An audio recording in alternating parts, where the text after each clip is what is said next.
Comment ça va? Je vais très bien. Merci beaucoup. C'est un plaisir de vous voir. C'est la toute première fois que cette équipe managériale se déploie hors de Washington pour échanger sur les questions de développement en Afrique, mais également sur les défis auxquels les différents pays du continent sont confrontés. Nous avons estimé que le Bénin est une place appropriée pour ce type d'échange, compte tenu des progrès significatifs le pays a accompli ces dernières années sur le plan du développement des infrastructures, l'accès des populations aux services de base, qu'il s'agisse de l'eau, qu'il s'agisse de l'éducation, qu'il s'agisse de la santé, qu'il s'agisse d'énergie, mais également en tenant compte, bien entendu, des défis de développement qui restent posés, défis exacerbés par les crises auxquelles le monde fait face, les effets de la Covid-19, le changement climatique, l'impact de la guerre en Ukraine sur les économies, mais également sur les populations, et tout ceci dans un contexte géographique des plus complexes, avec la situation sécuritaire dans les pays du Sahel, et ses implications aujourd'hui pour les pays côtiers.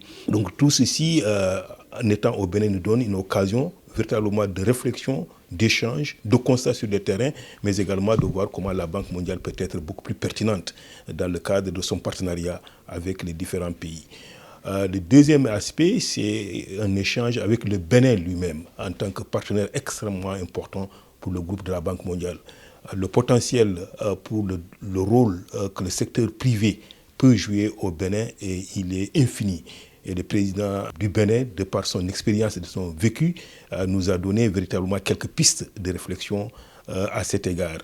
La question démographique, qui est un enjeu majeur pour l'ensemble de nos pays, avec l'augmentation de la population et donc tout ce qui ça demande comme investissement pour répondre à leurs besoins, est une dimension extrêmement importante que nous avons également discuté avec le président. Ça a été des échanges très longs, mais surtout très riches, sur lesquels nous allons réfléchir davantage avec l'ensemble de nos collègues, en espérant que nous aurons une feuille de route qui pourrait informer la réflexion stratégique que mes collègues dirigés par Atousek, qui est notre représentant résident ici, ont déjà commencé avec les Béninois dans le cadre de la préparation de la prochaine stratégie de partenariat entre le Bénin et la Banque mondiale, qui va être adoptée au cours de l'année 2024 et qui sera mise en œuvre sur une période de 4 ans.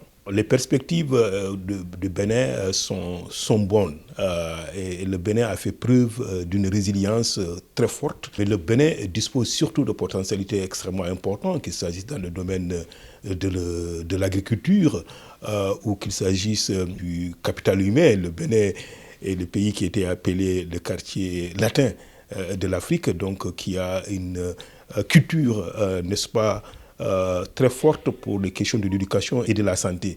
Évidemment, aucune transformation structurelle ne peut se produire si l'éducation n'est pas au centre, n'est-ce pas, des priorités. Et je pense que c'est une question fondamentale que nous avons discuté avec le président, en la mettant cependant en phase avec les défis démographiques auxquels le pays est confronté, au même titre que l'ensemble des pays de l'Afrique, en particulier de l'Afrique de l'Ouest et l'Afrique du Centre. Et je crois qu'il y a aussi un élément sur lequel je vais toujours insister là-dessus, c'est le rôle particulier que le secteur privé peut jouer pour que les secteurs porteurs de croissance puissent être débloqués et que le potentiel dans ces secteurs-là puisse être utilisé à fond.